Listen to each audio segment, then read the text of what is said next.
Hey, hosers, Bowen here, and I am bringing you another transition vlog.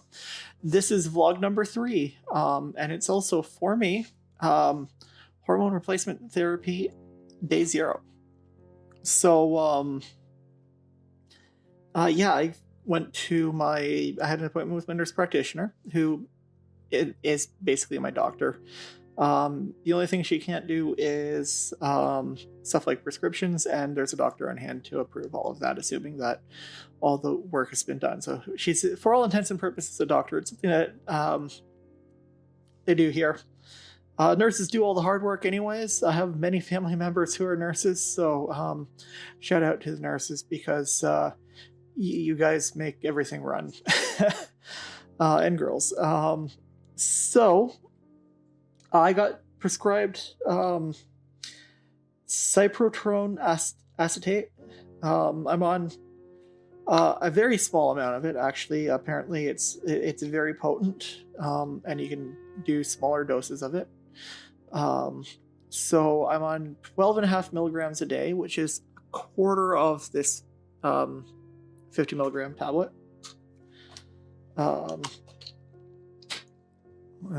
There it is. Cyprotrone.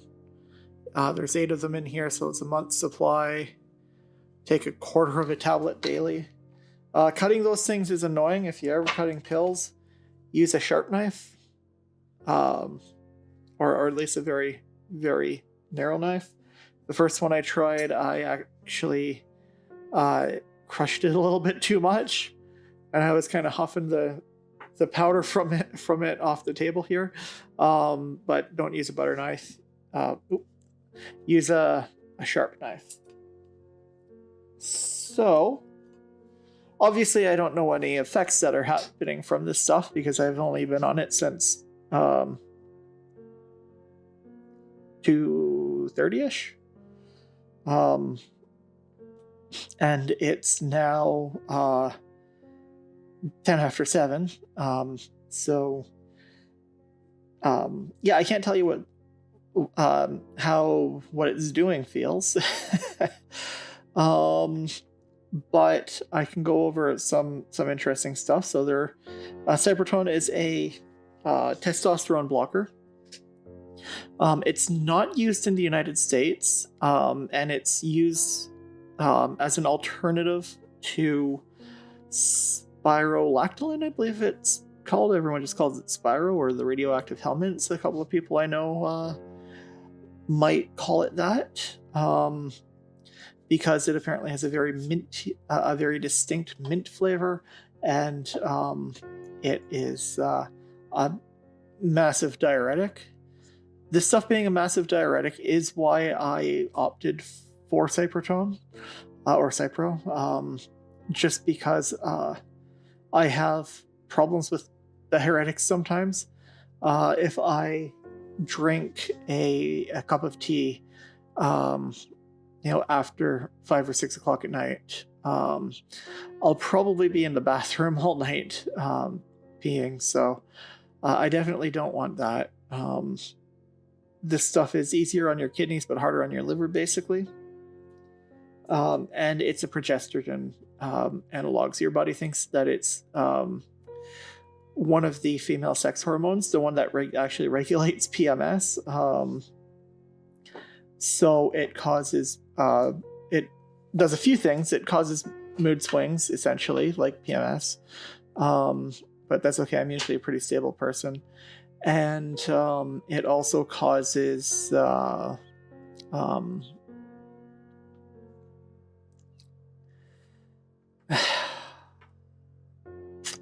I lost my train of thought.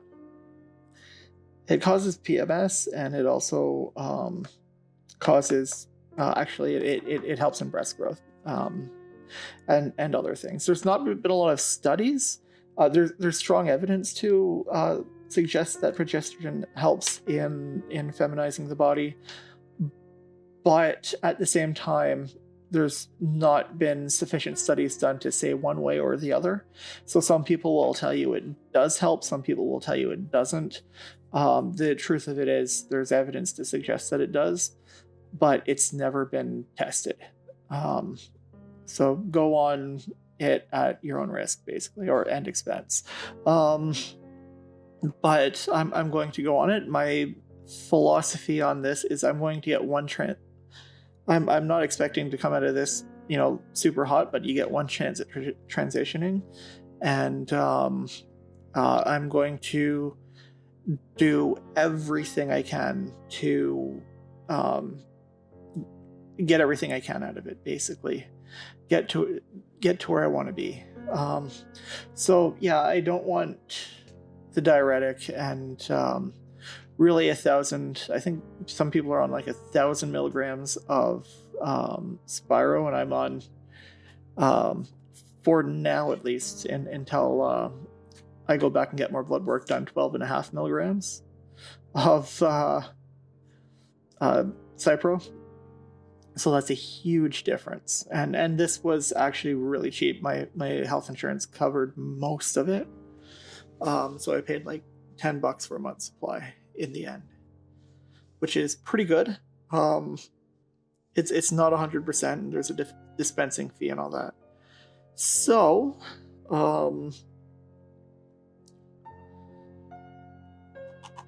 there's that. Now I am going to have a baseline body comparison picture. So you're going to see me in my underwear. Nothing like lewd or anything, but I'll leave that until the end. So I have another doctor's appointment for the 18th of January, where I will be, hopefully will be prescribed estradiol, which is the female equivalent to testosterone. So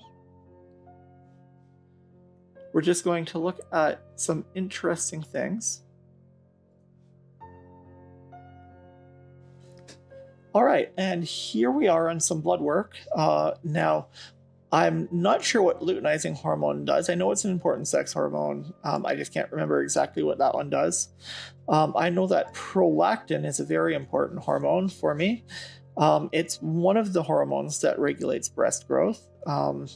It's actually important in lactation, which is basically making milk, which is the point of having breasts beside them looking awesome.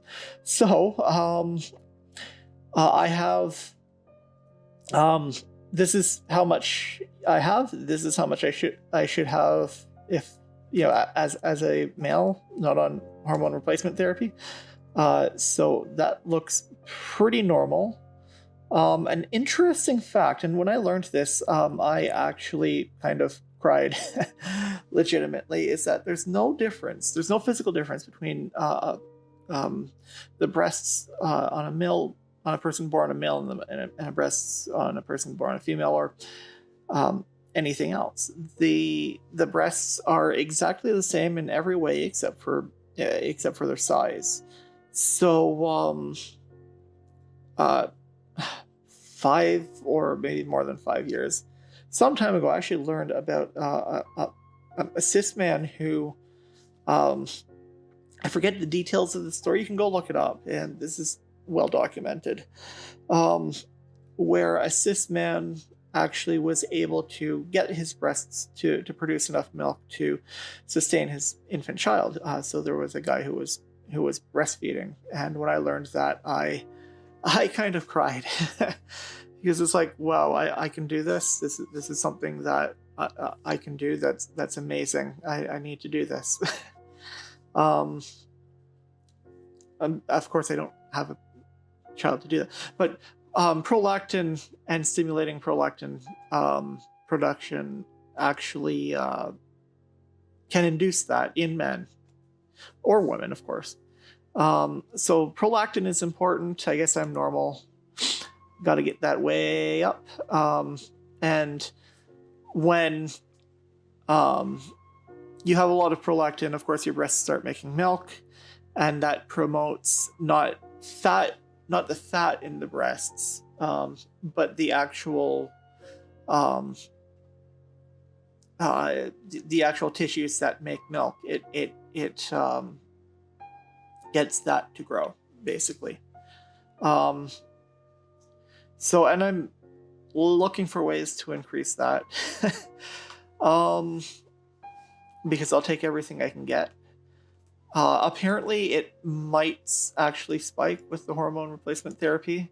So that's something that apparently happens to a lot of trans women when we start, or so I've been told.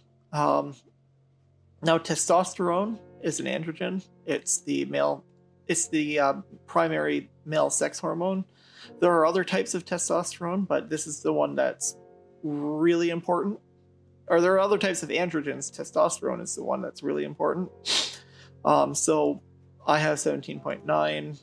The average is between 8.4 and 28.8. With the estrogen or estradiol and the cybertone, we're looking to get that down to below 1. So that and between 0.1 and or maybe even less, and I think 1 or maybe 1.5, I can't remember, is where a cis woman would want to be for that. And of course, estrogen, it should be under 162 for a cis man. I forget what the normal woman amount is. It's I think 3 something, so about double what I have now, and it's normal for a. So I have normal amounts of estrogen, normal amounts of testosterone. This blood work was done about a month ago, so I was definitely not on any testosterone blockers. I actually stopped drinking mint tea for 2 weeks before this because mint tea is a natural anti-androgen, as I previously discussed.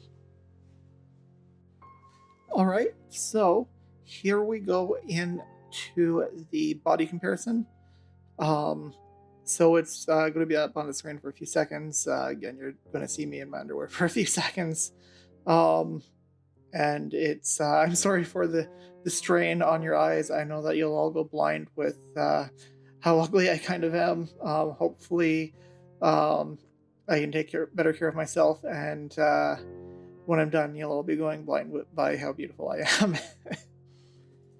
All right, and here we go. I'm sorry for how ugly I am, but you can see that I have no hips whatsoever, and that I have very little boob, and no butt. So, there is that. So I would just want to use this as a as a baseline. Here's where I was when I started. I'm actually going on a reasonably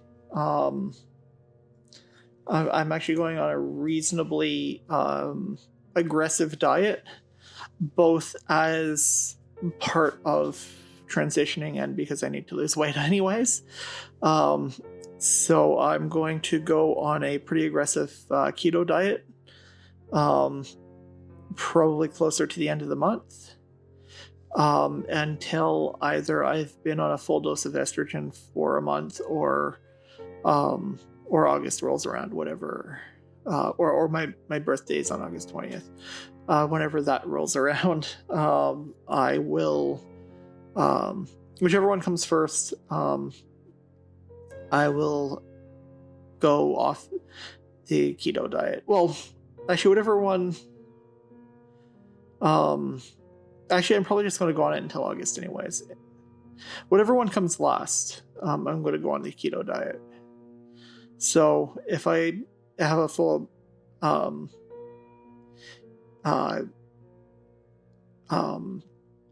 dose of estrogen, if they have me on right where I need to be, then I'm going to go on, and it's like, we'll say May, Yeah, I chose a punny name.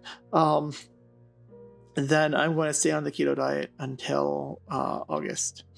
I need to lose weight for reasons not really not related to this, and actually one of the biggest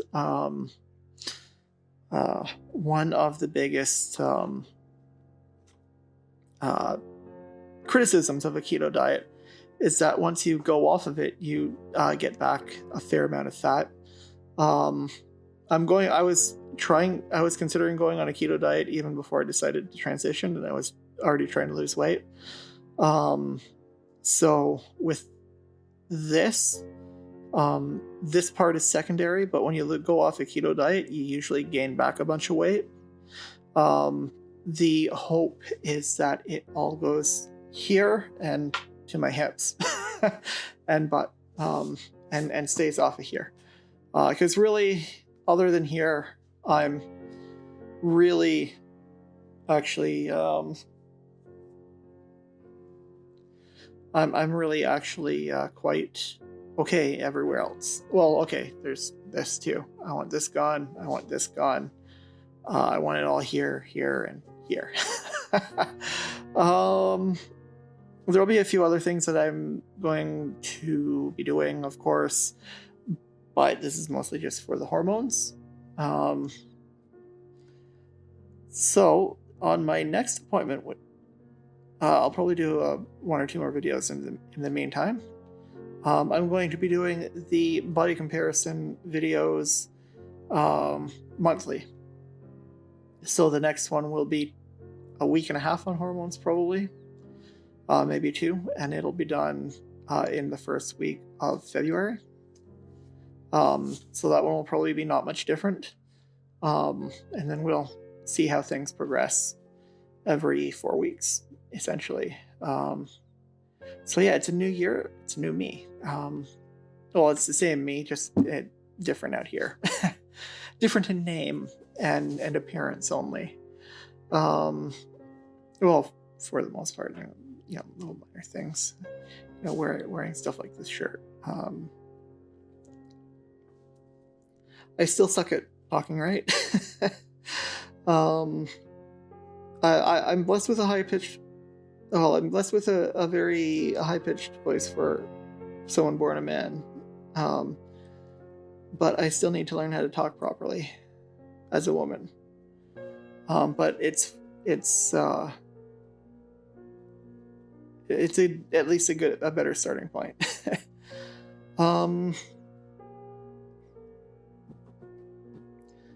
I guess that's it. So, the next video will be in a couple of weeks. Well, I'll probably try to do one once a week. I have an idea of what it might be on.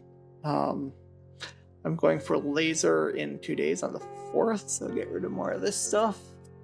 Hopefully it evens out so I don't have like this. Like this is, and this. I mentioned it in my last video, they're not shaving mistakes. I can't actually grow hair there anymore. Well, I can grow a little bit. I can feel a little bit, but it's mostly gone. I guess there wasn't really much else that I wanted to talk about in this video. It's going to be quite a bit of editing anyways. So that's it for this one, and have a good one, eh?